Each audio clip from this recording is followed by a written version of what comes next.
So hello guys and welcome back to Learning MG. So today I'm going to bring you a video which most of you have already asked me, which is the difference between a debit card and a credit card. But first, let me do a shout out to both of my friends who have lent me this and this card, so I could have two cards to be able to do this video. So let's start straight into it.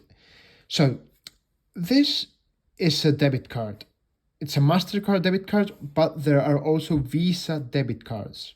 And this is a Visa credit card. So first of all, before I start YouTube video, please, if you like this video, subscribe to my YouTube channel and click the thumbs up. It will really help the YouTube algorithm. Now let's go straight into it. So the differences are very notable, although you can see both are a chunk of plastic. Let's start with the advantages of credit cards. So let's start with this card. So basically, you've got credit. Credit basically is you are given sometimes money which you don't have. I mean sometimes, because you can use either the money you've got in your bank account, or if that's empty, you could be able to use your credit. And what does that mean? That means that ideally you can get some money off the bank with some interest in case you haven't got that money in your card. Well, then you can also build credit if you borrow the money and then you give it back real quick, and in the time that the bank has actually asked you to give back that credit, then you will get some points, and these points can be good towards your mortgage when you're gonna refinance or talk about your mortgage or get a mortgage. In fact, it will really help if you've been good with your credit, as you will have a high credit. Next words, there are rewards. Visa can give you rewards, or your bank can give you rewards over the credit that you've spent, and they will give you points in return, which you can use. A common one is Amex. Then you've got also some protection regarding your Visa. Remember that this credit card is protected, therefore, in the adventure of some problems arising, whether you've got it stolen or whether you've got any other problems, this will have some type of prevention versus your debit card, which the money that you've been spending is the one that is in your own bank account. So bear that in mind.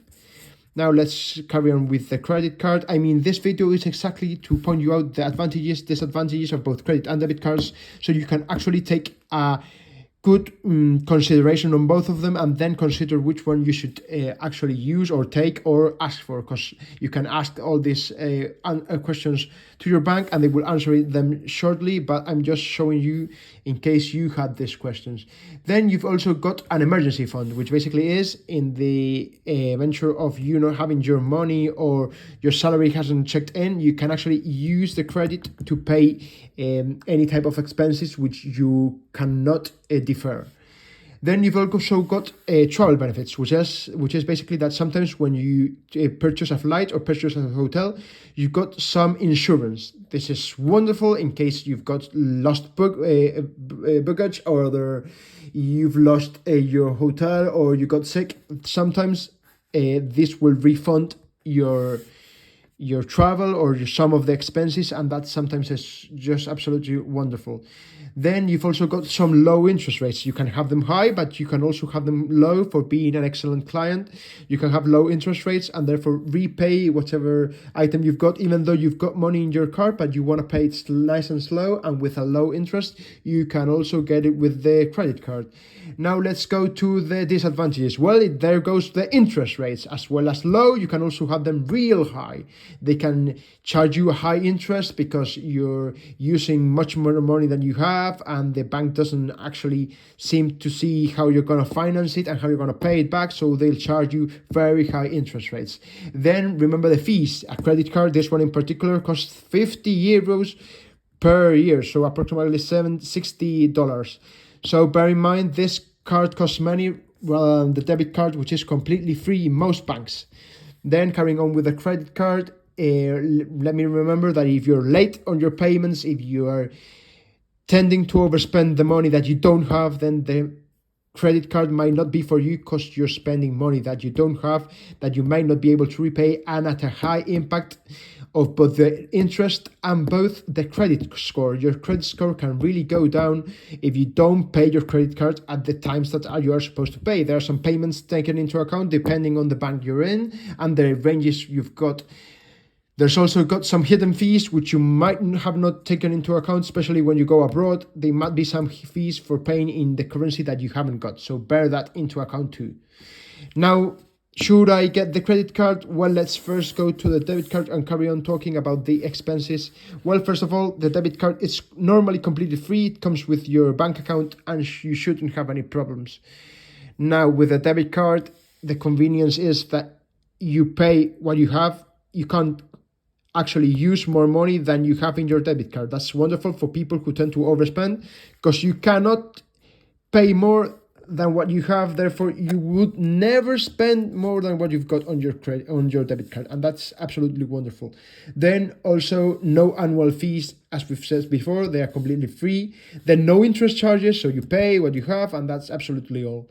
Then remember, there are no interest charges. Is like you're not borrowing money, then you wouldn't have any interest charges. Then they are also easily to obtain. You don't have to have a salary, as with the Visa credit card, which normally you need a salary to be able to actually get one, or some type of steady income.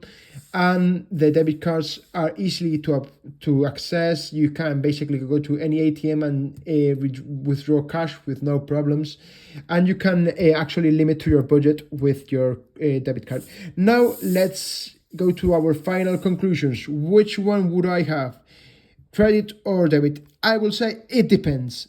Are you a person that's actually not overspending, which wants to have money if in the event something wrong happens or something that you haven't taken into account? Then you probably want a credit card. If you haven't got a steady income, you actually tend to overspend, you don't have that much money in your bank account and you don't want to spend it, then you might want to have the debit card. But as always, this is not a financial opinion. I am not trying in any way, shape or form to actually tell which option you want to do. This video is in no way represented by MasterCard or Visa. I'm just trying to give you my personal opinion and experience on both Visa credit and MasterCard, in this case a debit card. So I hope you enjoyed this video. If you liked, please subscribe to my YouTube channel. It will really help the YouTube algorithm, and click the thumbs up. Thank you very much.